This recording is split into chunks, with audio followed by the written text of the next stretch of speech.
L'histoire politique et constitutionnelle du Burkina Faso a commencé véritablement avec son ascension à la souveraineté internationale le 5 août 1960. Cette période sera celle de l'instabilité chronique caractérisée par la succession de régimes constitutionnels et de régimes d'exception. Pourquoi vois-tu la paille dans l'œil de ton frère? N'aperçois-tu pas la poudre qui est dans ton œil? Le mal génère à partir de la cour familiale. L'individualisme a pris le dessus. Nos familles sont mal divisées. Il n'y a plus de sociabilité au sein de la population. Le vrai mal est profond. L'argent ne peut pas soigner ce mal. Dans un pays où il y a des mémoires divergentes, comment dès lors parvenir à élucider les malentendus? Stigmatisation, radicalisation et autres représentations qui entravent la communication et bloquent toute possibilité de négociation. Comment négocier après l'exécution du crime que l'on ne peut ni punir ni pardonner? Pour qu'il y ait une vraie réconciliation, il faut du laisser aller. Il faut que la personne qui parle de la réconciliation s'accepte lui-même, de la sociabilité, accepte les compromis pour qu'il y ait une vraie réconciliation. Dans le contexte de la recherche d'une réconciliation, nous avons parfois tendance à nous cramponner à nos rancœurs futiles et nous attendons que l'autre tente une réconciliation. Cette attitude nous fait mal et nous ronge de l'intérieur.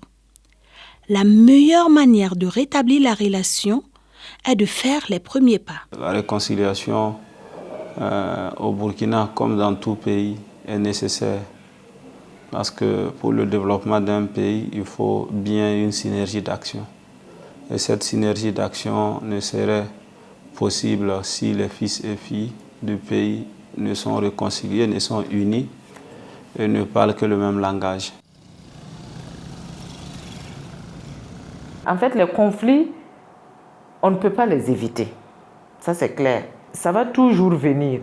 Mais maintenant, c'est la manière de les gérer qui peut nous permettre de grandir. Parce que la réconciliation ne doit pas être prise superficiellement. Une réconciliation vraie et durable et sincère ne peut pas s'obtenir en quelques mois. Je pense, si on s'appuie sur ce que nous avons comme les valeurs culturelles, la réconciliation est la seule chose qu'une famille doit valoriser. Est-ce qu'il y a-t-il plus éventuel? Nous tous, nous voulons la paix. Mais comment y arriver, c'est ça qui est le problème. Donc, nous souhaitons que tout le monde soit éclairé. Et que, pour arriver à la paix, que nous puissions identifier correctement les causes de la situation dans laquelle nous nous trouvons aujourd'hui.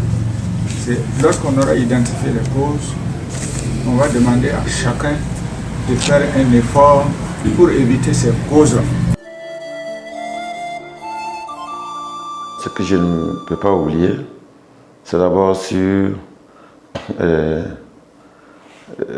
l'événement de 2014. Ça, c'est difficile à oublier. Parce que quand je regarde aujourd'hui que des gens se sont levés, bien vrai qu'il y avait des différents problèmes qui amenaient ce soulèvement. Mais maintenant, d'autres questions d'autres ont profité de l'action. Ils ont pillé des gens. Et même, bon, il y a eu même des décès à plusieurs niveaux. Donc ça m'a beaucoup marqué. Et je sais que cette question-là, tant qu'on ne se pardonne pas, bon, c'est difficile.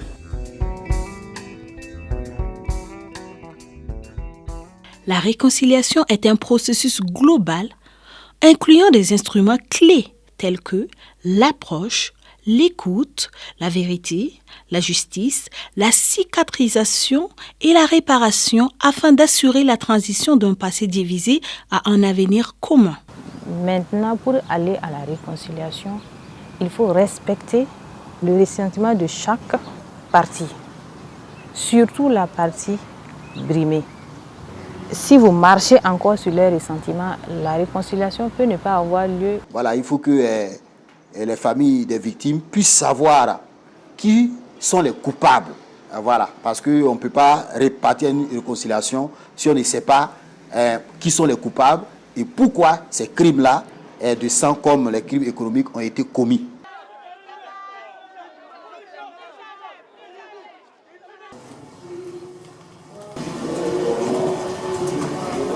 Pourquoi se réconcilier? Parce que l'homme lui-même en tant que tel est neuf, comme on le dit dans notre culture. Personne n'est 10. Quelle que soit ta bonne volonté, quelle que soit l'envergure de ce que tu penses être parfait pour tout le monde, tu vas fauter un jour. Forcément, tu as transgressé quelqu'un. Et nous sommes tous de cette race humaine qui, à un moment, on reconnaît et on s'excuse, on demande pardon.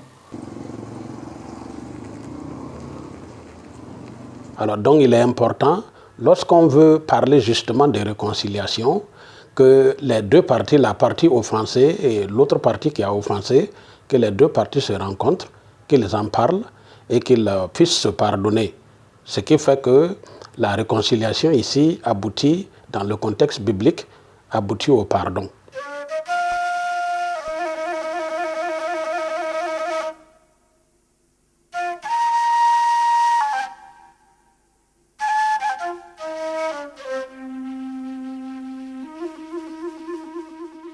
Au regard donc de la situation de notre pays, des questions sécuritaires, la fragilité de la cohésion sociale, il faudra bel et bien la réconciliation pour permettre aux Burkinabés de faire face aux situations du moment, aux préoccupations du moment et sortir le pays de la situation dans laquelle il se trouve. On peut s'asseoir, on peut se parler, on peut reconnaître qu'à un moment donné, j'ai fait du tort, et l'autre peut comprendre que celui qui lui a fait le tort là, ce n'est pas un Dieu, c'est un humain. C'est bon d'en parler, mais le fondement même de la réconciliation, c'est d'abord la justice et la vérité. Sans quoi on n'ira nulle part avec cette réconciliation. Je pense que la vie d'une société aussi, à un certain moment, il faut faire le point de ce qui n'a pas marché et se dire, on fait table rase et on va sur de bonnes bases. C'est comme ça que je vois la réconciliation. Je ne vois pas la réconciliation comme forcément des gens qui se frappent et qu'on va leur dire, bon, asseyez-vous, réconcilions-nous. Non, non. Je vois ça comme un acte fort qui doit être notre acte de tous les jours.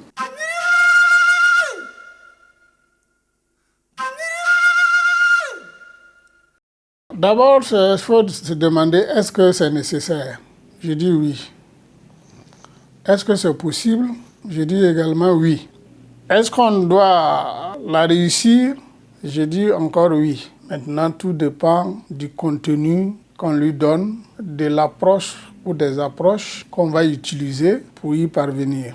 Parce que ce qui s'est passé dans notre pays, c'est vraiment lourd et ça a duré pendant longtemps. Il y a eu des vies qui sont parties, des cœurs brisés, des veuves qui n'ont pas fini de pleurer, des orphelins qui sont toujours, qui n'ont pas encore fait le deuil de leurs parents.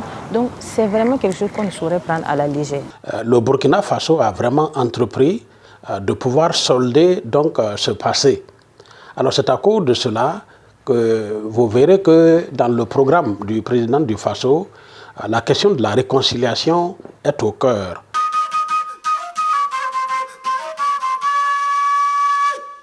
Mais ceux qui vont véritablement faire la réconciliation là, c'est ceux qui ont fait le mal et c'est ceux à qui on a fait le mal.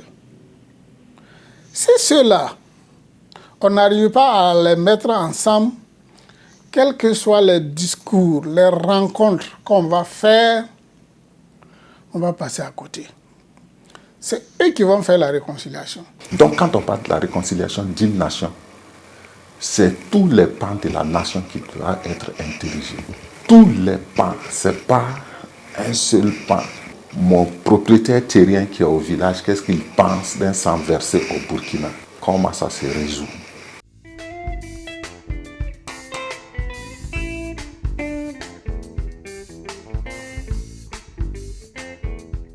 Il faut dire que les Burkinabés, dans sa majorité, sont prêts pour aller à la réconciliation. Maintenant, toute la question que chacun se pose, c'est comment le Burkina Faso ira à la réconciliation. Puisque, vous voyez, toutes les choses actuellement, les gens injectent la politique dedans. Et c'est ça qui envoie que, souvent, des choses qui sont entre familles, quand il y a la politique qui rentre dedans, ça envoie la frustration. Voilà la vérité. Ce sont les politiciens entre eux qui créent des problèmes à la nation. Donc, dans le bambah, il y a la oblique politique en nation. En cas de n'importe quoi, bambah taramano à nation.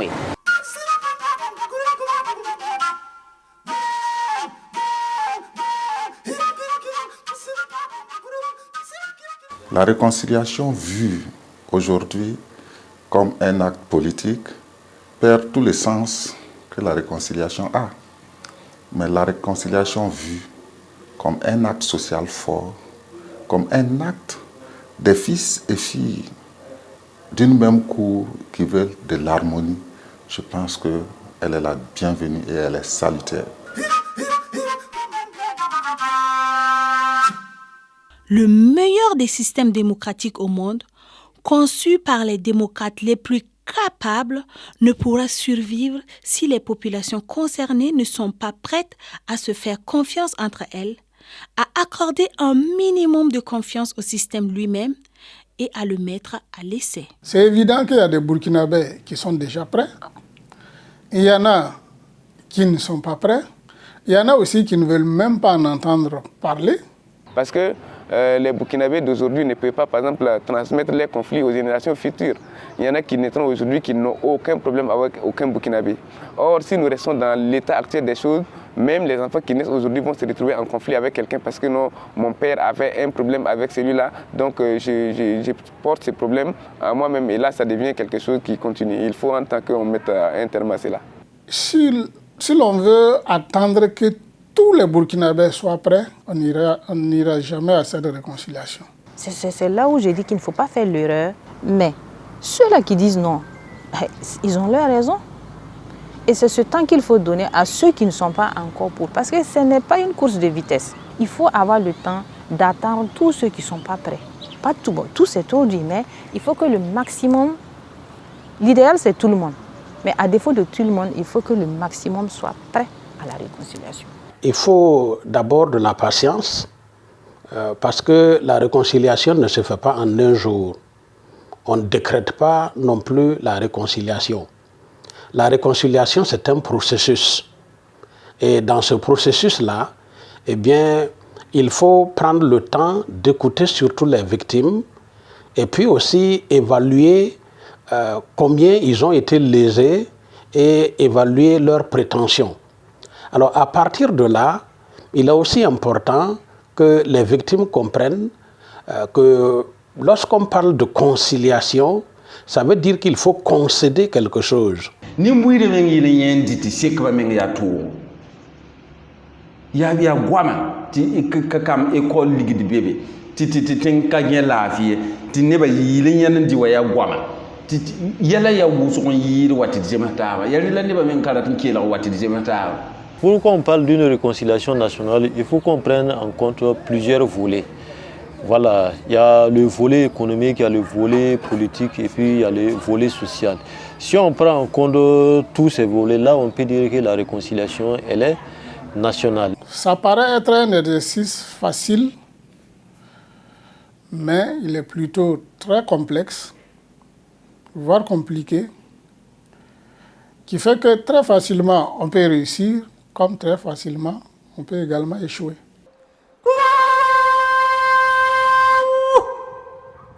Sinon, d'office, tous les acteurs de la société burkinabé sont prêts pour la réconciliation. Maintenant, c'est le combat de la réconciliation aujourd'hui qui cause problème. Quand on voit la réconciliation entre le camp des victimes et le camp des agresseurs, déjà, on met en place deux groupes qui ne peuvent pas se parler. Se réconcilier est la seule chose que nous avons comme valeur culturelle qui est intarissable. Parce que chacun demande pardon avant d'aller dans sa tombe. Chacun demande des excuses avant de parler à l'autre. Et c'est ça il faut valoriser. Il faut dire aux gens, quelle que soit la différence doctrinale que vous avez, la différence du point de vue idéologique, tout ce que vous avez, à un certain moment, vous êtes appelés à vivre ensemble.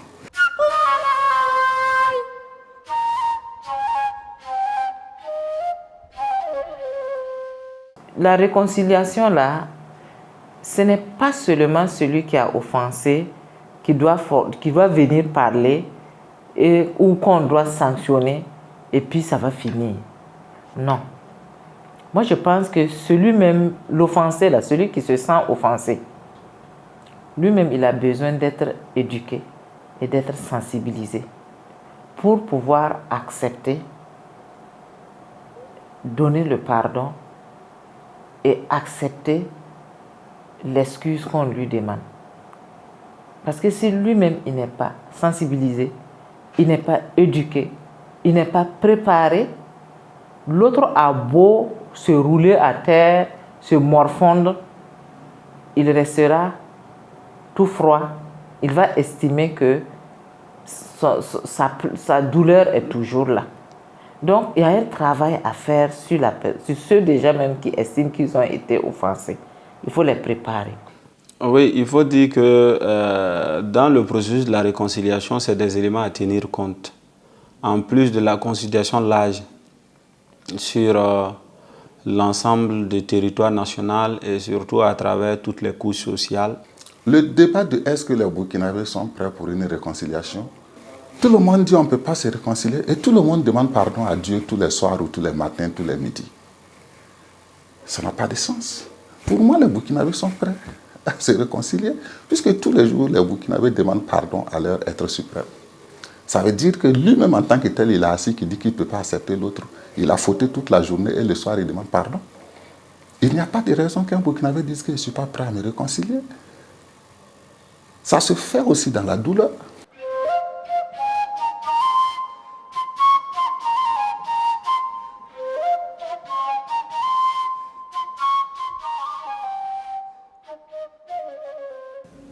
En matière de réconciliation, il faut dire la vérité. Et à mon sens, toute la vérité, si vous voulez obtenir le pardon de ceux qui doivent pardonner. Donc, en la matière, si on ne connaît pas la vérité, parce qu'on ne veut pas dire toute la vérité, je pense que le pardon va être difficile et par conséquent, on ne parviendra pas à cette réconciliation. Même quand on dit que c'est tout un peuple que tu as offensé, le peuple peut décider d'avoir des représentants qui vont venir t'écouter. Toutes les vérités ne sont pas bonnes à dire, hein, parce que nous n'avons pas la même maturité. Même ceux-là même qui disent de venir dire publiquement, je vous assure qu'il y a certaines vérités, quand le gars va finir de dire, il y en a qui vont s'évanouir. Il y en a qui vont peut-être tomber en syncope. Donc, quand tu n'es même pas sûr de ton état psychologique, ton état mental, là, il ne faut pas taper ta poitrine pour dire, viens tout dire, je veux tout savoir. Tu sauras tout, mais après avoir tout entendu, tu peux devenir même fou. Il faut laisser les choses arriver comme ils doivent arriver et maintenant entamer des processus de réconciliation. On fait ce qu'on a à faire. Moi, je pense que c'est ce qu'il faut faire. Dis la vérité. Les bourreaux qui sont prêts, dites la vérité. On vous juge, on vous condamne. Il y en a qui ne vont pas y échapper, mais il y en a qui vont échapper. Mais ça sera la procédure correcte et honnête. Dis, qu'est-ce qui est arrivé? Pourquoi tu as fait ça? Qui a fait ça? Est-ce que c'est toi-même? Est-ce que c'est quelqu'un que tu as envoyé? Qu'est-ce qui t'a poussé à faire ça? Vous ne pouvez pas vous permettre de dire « Oui, c'est des vérités qu'on ne peut pas dire ». Ah non. Trouvons l'approche, la plus bonne stratégie qui peut nous amener vraiment à une réconciliation vraie sans créer encore plus de scission, voilà, et de difficultés. Quelle que soit la situation qui a prévalu de désaccord, on pose le problème d'abord avant de tirer des conclusions. Donc toutes les vérités doivent se dire. Un homme s'assume. J'ai posé un acte, j'ai le courage d'assumer mon acte. C'est moi. J'ai fait ça. Je m'explique. Vous pouvez me comprendre, vous pouvez me pardonner. Mais moi, je vous explique pourquoi j'ai fait ça. Voilà les raisons. C'est moi qui l'ai fait. Hein? Il faut avoir le courage de s'assumer. Quand on a le courage de dire tuez-le, il faut avoir le courage de dire c'est moi qui ai dit de le tuer. Ailleurs, on l'a vu, les gens l'ont réussi. C'est moi qui ai tué ton frère. Mais je viens te demander pardon. Ça peut prendre 3 mois pour digérer ça avant d'accepter le pardon. Mais au moins, le premier pas de l'agresseur a été fait. Et celui qui reçoit, on va le conditionner à ce qu'il comprenne aussi que comme tu connais qu'est-ce qui s'est passé, tu connais qui l'a fait. Maintenant, c'est à toi, en tant qu'être faillible aussi, là, de tirer les conséquences. Et ça finit toujours par un pardon. Voilà, il y a aussi ce qu'on appelle les secrets d'État. Voilà, il y a des secrets d'État qui ne doivent pas ou qui ne peuvent pas être divulgués. Voilà, et donc, c'est maintenant, voilà, on va dire aux autorités, aux victimes, peut-être de voir est-ce que certaines vérités peuvent être mises sur la place publique. Voilà, sinon, à mon sens, moi je pense qu'il y a quand même, voilà, certaines vérités qui ne peuvent pas être dites. Et ça, ce n'est pas seulement le fait du Burkina Faso ou le cas du Burkina Faso, dans d'autres pays également, où il y a eu ce processus de réconciliation-là. Voilà, il y a certaines vérités qui n'ont pas été dites. Voilà, des secrets d'État en griffe. La réconciliation est un processus très large. Elle s'applique à tous et pas uniquement à ceux qui ont directement souffert et à ceux qui ont infligé de souffrances, même si ces personnes occupent une position centrale. Le cas du Burkina Faso est beaucoup plus social. Parce que quand je regarde aujourd'hui, ceux-là même qui sont indexés, qui sont accusés, et je trouve qu'ils souffrent. Ils souffrent énormément et ils souhaiteraient vraiment qu'on leur donne une plage, l'occasion de pouvoir demander pardon au peuple, de pouvoir... Mais maintenant, bon, et comme il y a l'aspect de la justice qui est là, qui guette à tout moment, je me dis également que c'est la psychose, la peur. Qu'est-ce qu'on va faire si je dénonce? Est-ce qu'on ne va pas je n'aurai pas la peine la plus difficile, la peine capitale. Vraiment, les gens ont peur. Mais il faut reconnaître qu'eux-mêmes, ils sont fatigués et de porter le poids de ce qu'ils ont eu à faire au peuple. Dans le cas de la réconciliation, on peut vous envoyer en prison ou bien, bon, voilà, le juge fait ce qu'il doit faire parce qu'il fait des textes. Mais le premier responsable du pays est là. Voilà, on condamne et lui décondamne pour permettre à tout le monde d'aller dans la même direction. Sinon, la justice est inévitable. Et c'est encore les politiciens qui ont peur du jugement parce qu'ils savent ce qu'ils ont fait. C'est pourquoi les mécanismes qui existent font appel, par exemple, à la justice transitionnelle, mais aussi font appel déjà à ce qui était pratiqué au niveau de nos sociétés, que ce soit dans la société Mouaga ou que ce soit dans la société Goronsi. On puise de façon endogène dans nos coutumes. Il y avait des mécanismes de régulation des questions des droits humains. Alors il faut dire aussi que de nos jours, on utilise beaucoup la justice traditionnelle qui permet d'aller vite. C'est une forme de justice où on a droit à la justice, on a droit à la vérité, on a droit à la réparation et justement on a droit à la garantie de non-répétition.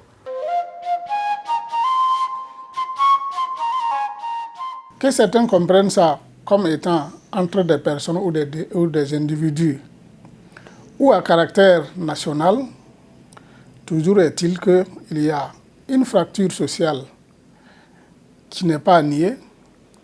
Il faut faire en sorte que cette fracture-là soit cicatrisée, parce que nulle part au monde, il n'existe un peuple qui se développe dans la division. La réconciliation est la seule chose qu'il ne faut pas voir comme une étape conjoncturelle d'une société, mais qu'il faut plutôt voir comme une activité dont on doit toujours travailler à pérenniser et que nous devions vivre avec en tête, que nous devions être réconciliés à tout point de vue.